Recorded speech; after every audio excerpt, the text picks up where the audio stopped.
right?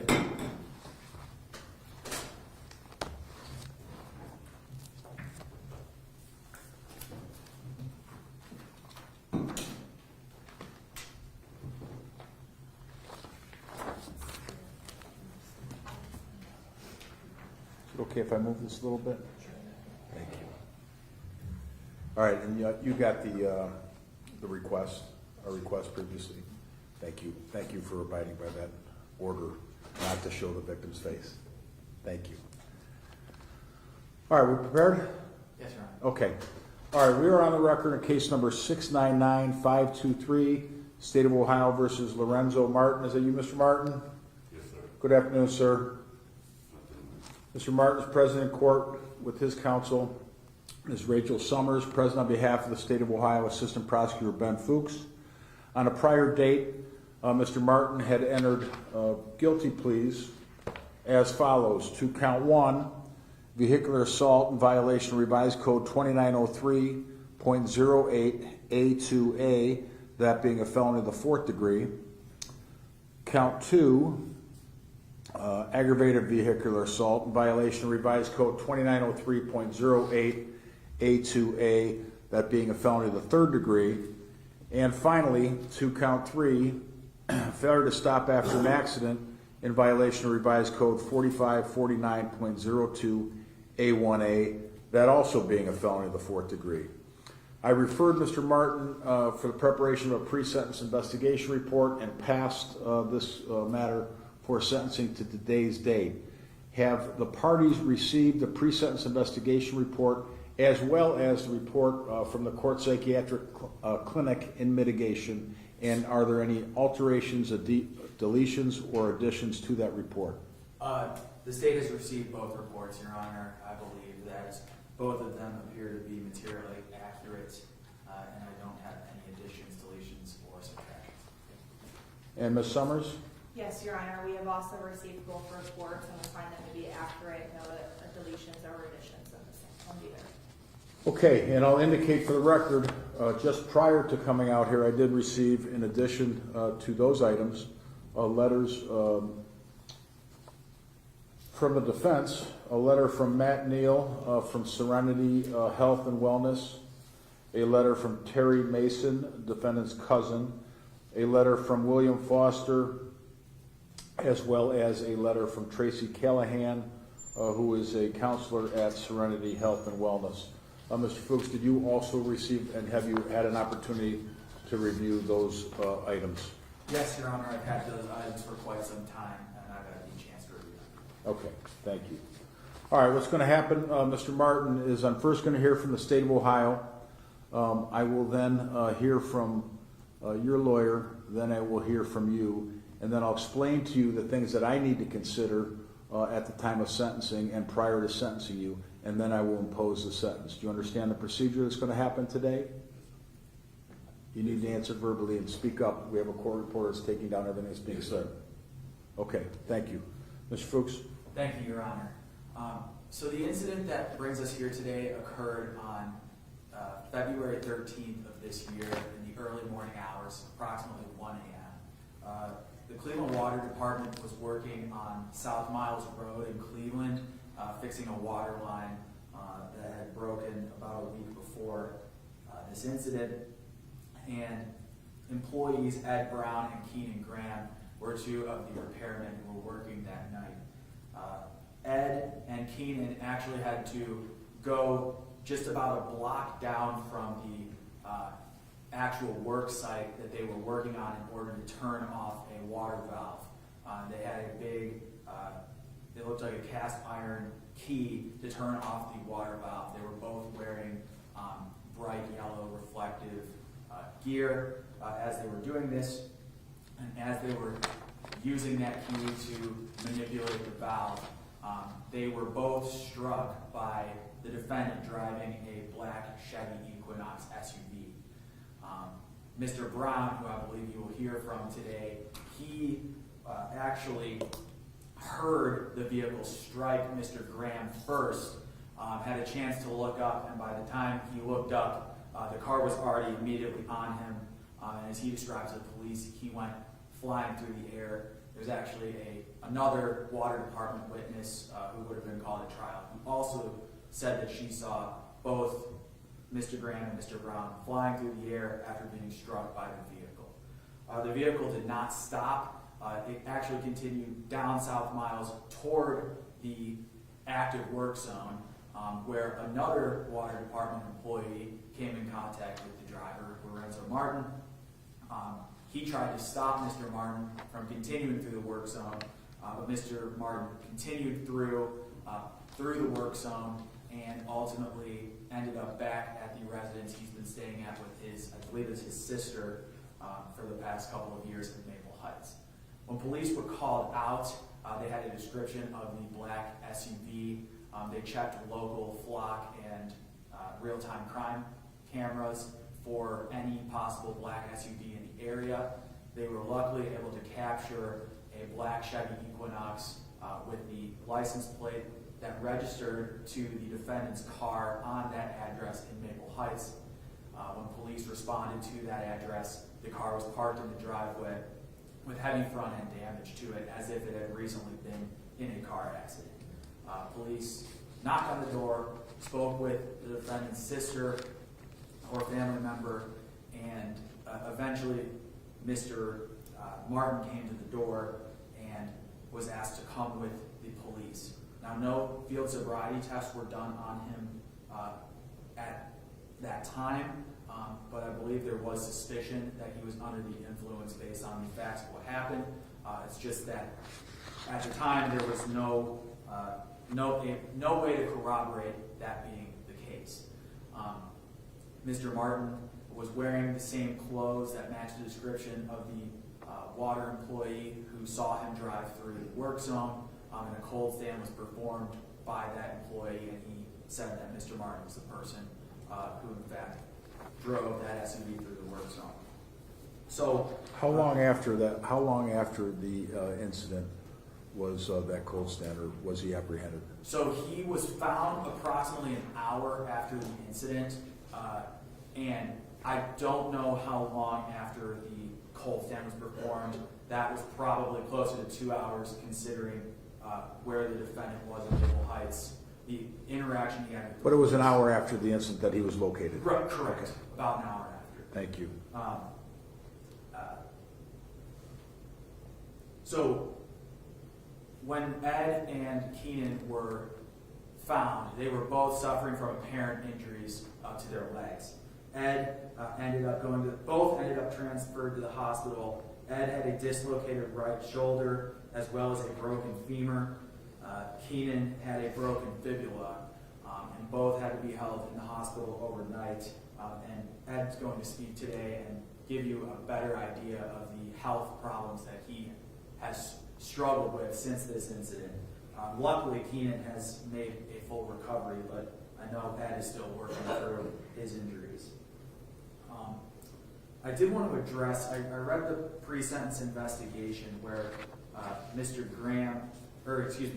Martin gave his version of what happened. And I just would like to note the difference between what he said in the pre-sentence investigation and what he initially told police. Initially, he told police that there was another individual in his car, that he allowed that person to borrow his car. They must have been the person to have committed this crime. In his version, he stated that he was working late and after years of sobriety had relapsed in a way by smoking marijuana. And I'm reading directly from the report. On my way home, I blanked out. It was dark and raining, and I can't remember hitting these guys. I thought it was a deer I hit. I remember asking the city worker where I was. I didn't know I hit someone. I would never ever leave someone, not even a dog. And I just found it interesting that he thought he hit a deer, but then the next sentence was saying that he wouldn't even leave a dog in the road after striking two individuals and then immediately leaving the scene. And Judge, there is just one other thing that I want you to hear from the defendant. I did exchange his jail call and discovery. It's about 2 minutes. And the reason I want you to hear it is, although the defendant has had time to think and reflect and has ultimately taken some accountability for what he did by entering the plea. I think it's relevant that this court sees and hears his thought process that he was going through just a couple of days after the incident. And so I marked a few exhibits just for clarity of the record. First, I'm going to play for you State's Exhibit 3.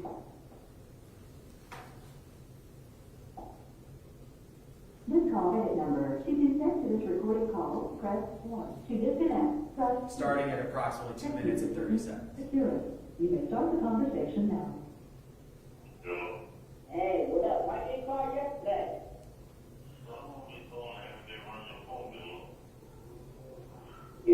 You read my phone bill and went my credit card up.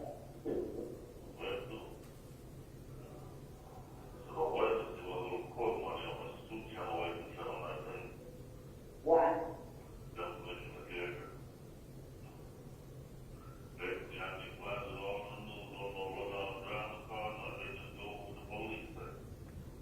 Oh,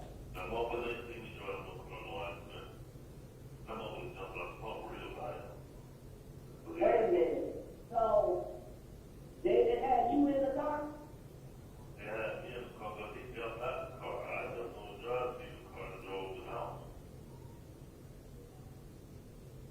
Wait a minute, they had you in the car. They had a picture of you in the car. What happened was when I was on my way home, the dude was sitting up in the plane, city worker. And I asked him, I was like, when I asked, and I go through this little place, like, man, I can't stop going through this. And that's what identified me. They did not identify me as no devil. Car accident. And he was way up the street. Dude that didn't jump out the car. He jumped out the car, but he had a pistol and killed in the car. And I'm stopping at 3 minutes and 54 seconds. Judge, I think the relevant portions of that call are that he is upset that he was arrested because nobody actually saw him driving the car. He's again stating that there was another individual in the car who actually hit the workers. And he acknowledges, speaking with the city worker, stating that he was, quote, lightweight drunk when he was talking with the city worker and then began driving the car. Judge, I've also marked Exhibit 1. This is an image of the water valve that was damaged after it was struck by Mr. Martin's vehicle.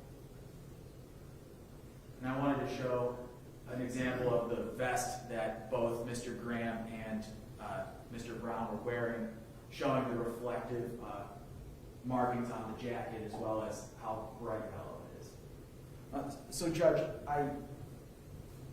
the state certainly appreciates that the defendant has taken some accountability for what he has done, especially after reading the mitigation that was provided to me by defense counsel. But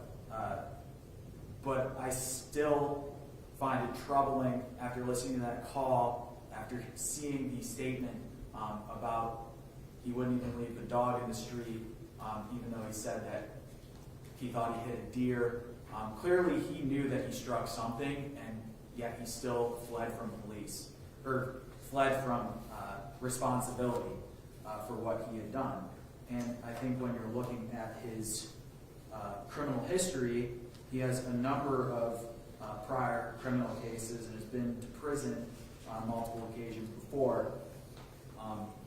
I think it's clear, based on the context and circumstances, that he was fearful of the consequences that he was going to face. More important, he thought that that was more important than the health and safety of the two people that he left lying in the street with severe injuries. So Judge, I think if you consider all of his prior history, all of the facts, and everything you've read in the reports that were created by the court, I do think that he's facing a maximum sentence of 8 years. I think that this court should strongly consider at least a 5-year prison sentence, if not more, based on his history and the surrounding facts. At this time, I would like to afford Ted Brown the opportunity to speak, because I know he would like to address the court as well. Thank you, Mr. Fuchs. Mr. Brown? You have to stay here, you want to come up here? I'm staying here. You're just staying right here. So, Ms. Fuchs, it's the state's position that the state is asking for a 5-year or something in excess of 5 years. That is correct, Your Honor. Okay. Mr. Brown, you may stay there, or you can come forward. Just so you know, that they've agreed not to show your face on camera. We have a court order to that effect, okay? All right, just make sure you keep your voice up. State your full name and spell your last name. Paul Neville Brown, B-R-O-W-N. Okay, and what would you like the court to know, Mr. Brown? That thus far, since February 13th, I've yet to return to work. And for at least another 4 or 5 months, I still won't be at work because I've had 2 surgeries so far. And I still have to have another surgery November 5th. It's still extremely hard, and I'm in excruciating pain constantly in my hip and my shoulder because I had 3 tears in my rotator cuff. My right bicep tendon was ripped out the slot that it goes in. Severe cartilage loss, and now I have to have a whole nother operation. So there's no telling when I can go back to work. And that's all I wanted to say was what the extent of my injuries are. And there was no, the defendant did not have insurance? There was no vehicle insurance. Is that accurate? That's that. So you didn't receive any compensation from his automobile insurer because he didn't have one? Correct. And Judge, just to step back in, I will say that I had many conversations with Mr. Brown throughout this process. And every time I've spoken with him, I know early on he was still trying to seek out insurance information. Eventually, he discovered that there was none, at least to his knowledge, to be found, especially noting that the defendant was driving on a suspended license.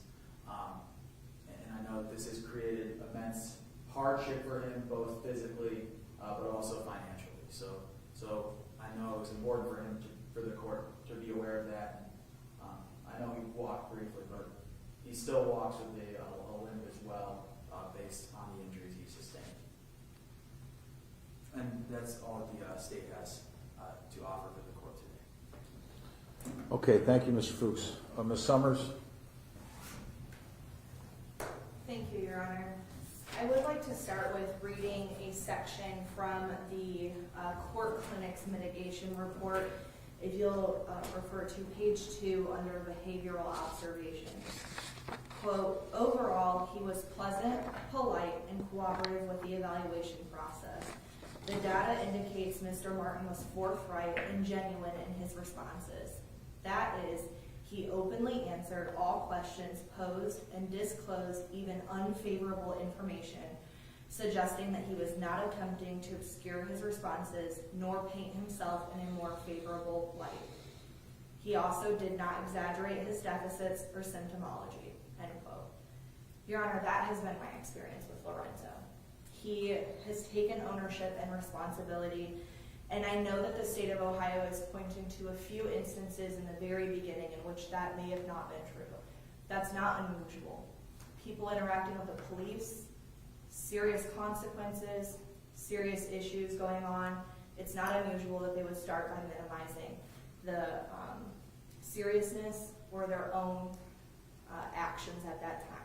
Especially, as Mr. Martin outlined in his own pre-sentence investigation report, that he was under the influence. A lot of times those details are hazy and foggy, and they don't know everything that did or did not happen. And as this case has gone on, he's come to terms and started remembering parts, and even today he still doesn't recall actually hitting anybody. I think when he was offering, I thought I hit a deer, or maybe I hit a deer, that he was speculating at that time. Because that has been the contention with this case the entire time, is that he knew that he left the scene of the accident and that that was wrong, but he just didn't remember it. And that was the part that was really hard to come to terms with, because he didn't want anybody to think that he was just a terrible person for that mistake, grave mistake as it is. Your Honor, When Mr. Martin was incarcerated in the beginning of this case, his focus was getting back out to his family to support them. At the time of this, he was working at B&M. He was working a midnight shift, and that was kind of what resulted in this case. He left work. He had been 8 years sober. He picked up marijuana. He thinks maybe it was laced, maybe it wasn't, but it affected him greatly. He used and he drove.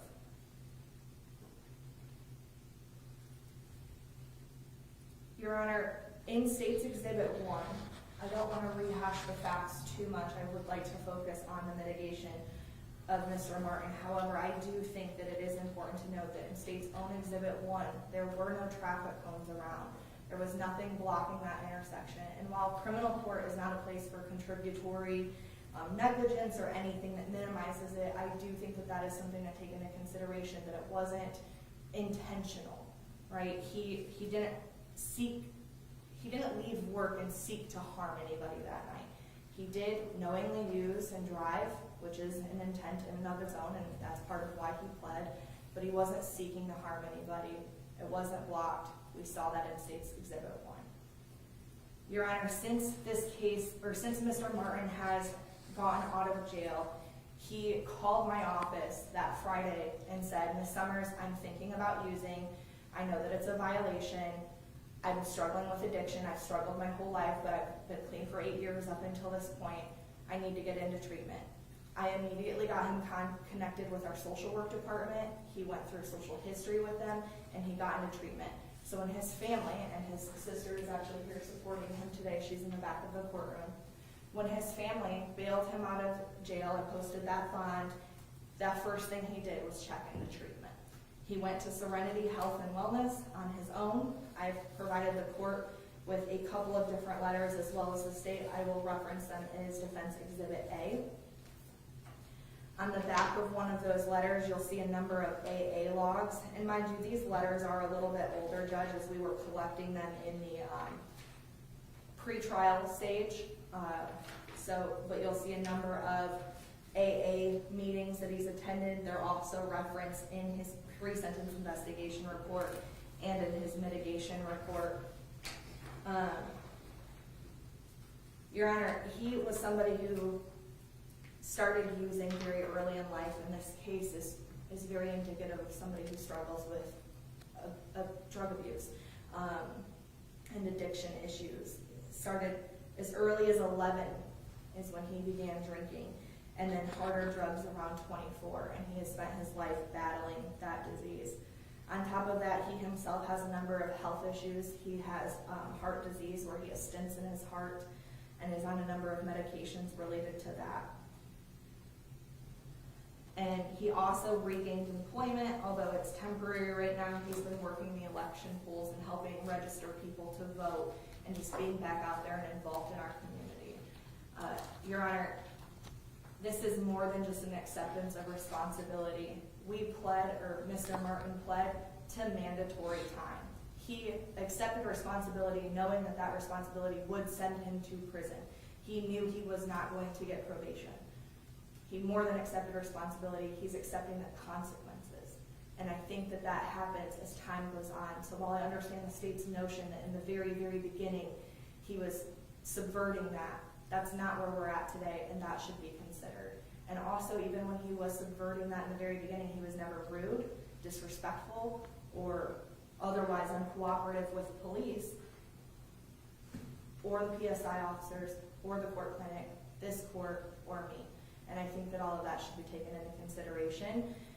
One of the sentencing structures is least restrictive means that, Your Honor, while this is mandatory time, we would ask for the lower end of that. Thank you. Thank you, Ms. Summers. What would you like to say, sir? First of all, I'd like to apologize to my victims.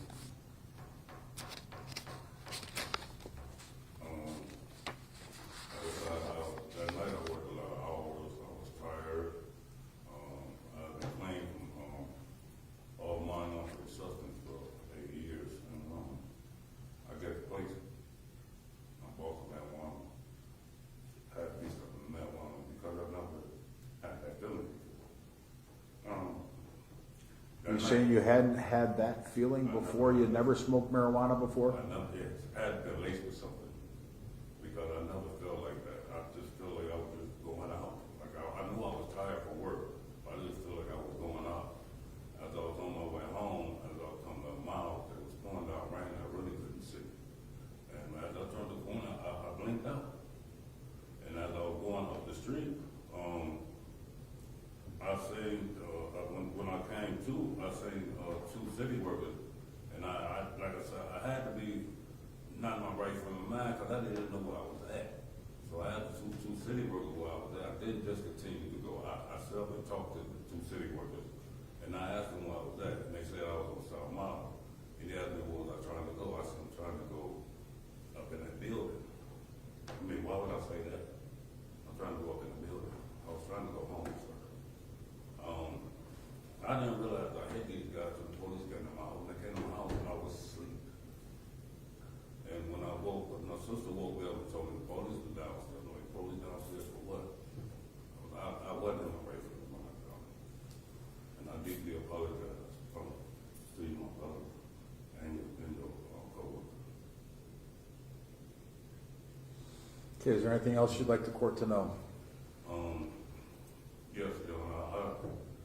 Like I said, I've been clean for 8 years. I still battle because of this crime that was committed. I'm still battling with my addiction. Okay. You may be seated. Thank you, Your Honor. Thank you, Ms. Summers. Anything further on behalf of the defense? No, Your Honor, thank you. Thank you. Okay, Mr. Martin, I want you to know the things that the court has to consider and has considered at the time of sentencing. I've considered the complete record here today. I've considered the oral statements made here. I've considered Mr. Brown's statement. I've considered the plea negotiations that took place in this case. I've considered the pre-sentence investigation report, which I had a chance to review. I've considered the psychiatric recommendations regarding disposition received from the court psychiatric clinic. I have considered, as indicated by your counsel, your acceptance of responsibility in resolving this case. In reviewing the pre-sentence investigation report, I will note for the record that you got a criminal history that dates back to 1977 to juvenile court with the burglary in 1977. Also, juvenile court, 1979, breaking and entering. Aggravated robbery in 1982, pled to a lesser included offense of robbery, received 2 years of probation. 1986, breaking and entering, pled guilty to an aggravated robbery, sentenced to an indefinite sentence of 5 to 35 years with a 3-year mandatory prison sentence. 1994, a domestic violence case, received probation. 1996, another domestic violence. 2002, pled to a burglary, felony of the 3rd degree, received probation. Then you violated the terms of probation.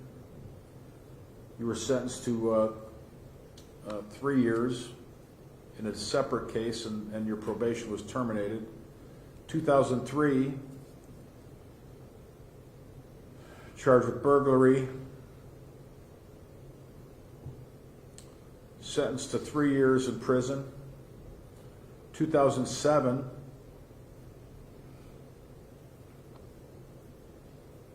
charged with burglary, sentenced to 4 years in prison. 2008, drug trafficking charge, received 1 year concurrent with the sentence imposed in another case.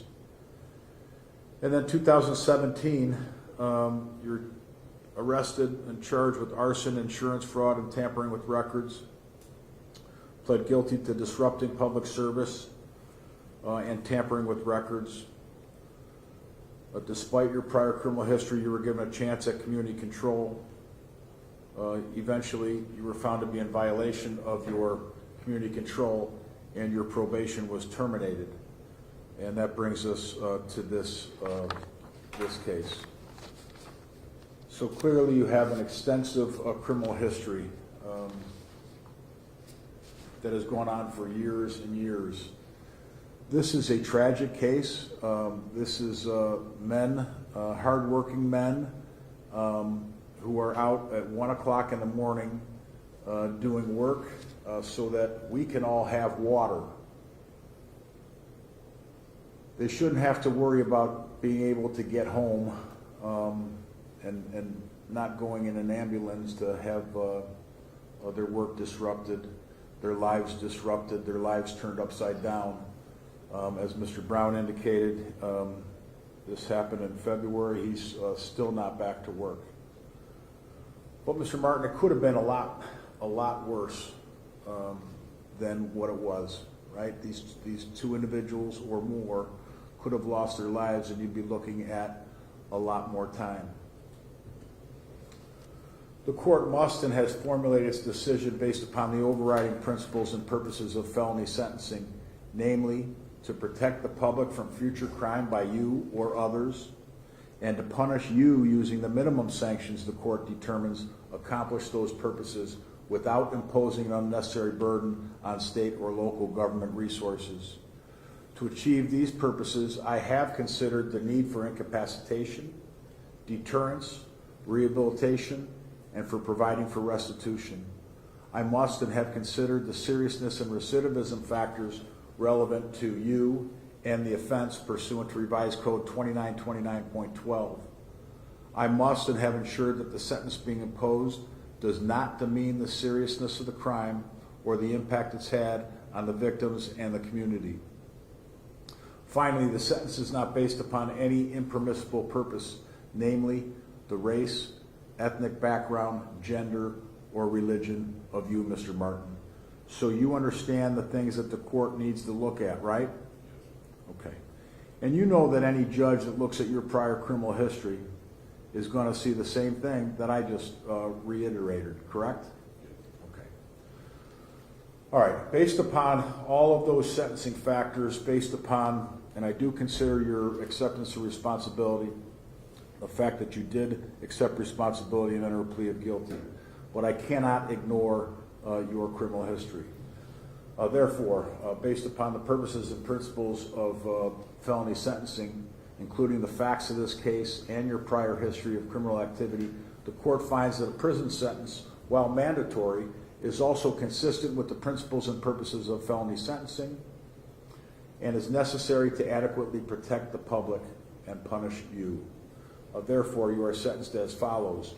In count 1, to vehicular assault in violation of Revised Code 2903.08 A2A, felony of the 4th degree, you're sentenced to 12 months to Lorraine Correctional Institute, a $1,000 fine. Your license is suspended for 5 years. On count 2, Mr. Martin, aggravated vehicular assault in violation of Revised Code 2903.08 A2A, that being a felony of the 3rd degree. You're sentenced to 48 months prison at the Lorraine Correctional Institute, along with the $1,000 fine and a 10-year license suspension. On count 3, failure to stop after an accident in violation of Revised Code 4549.02 A1A, that being a felony of the 4th degree. Sir, you're sentenced to 12 months of prison at the Lorraine Correctional Institute, a $1,000 fine, and a 3-year license suspension. Sir, the court finds that these that the sentences should be run consecutive. The court imposes these sentences consecutively, finding that consecutive sentences are necessary to protect the public from future crime and to punish you.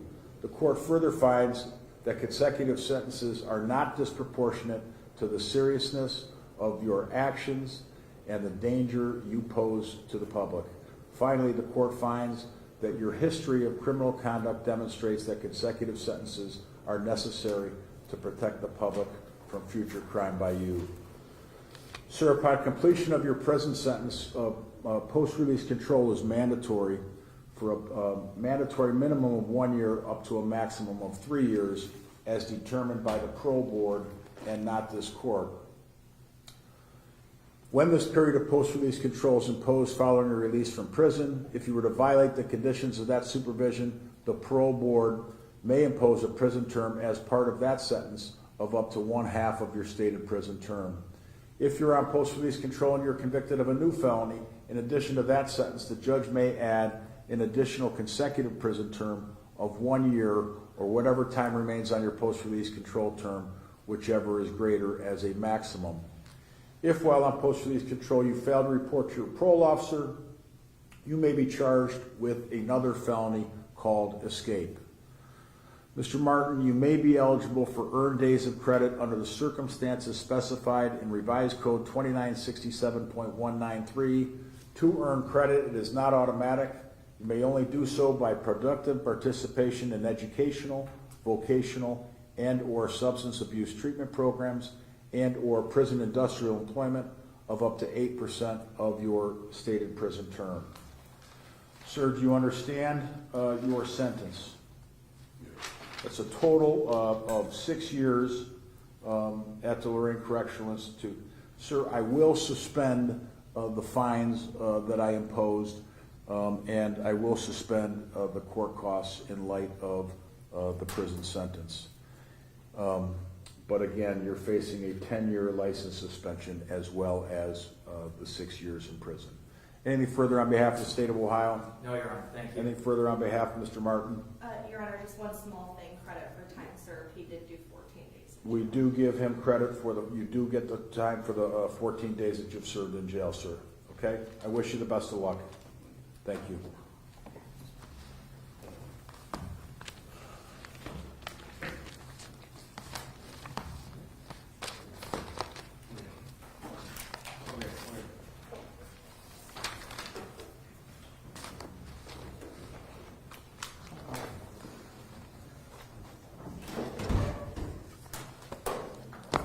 Have a good day. Thanks, Judge.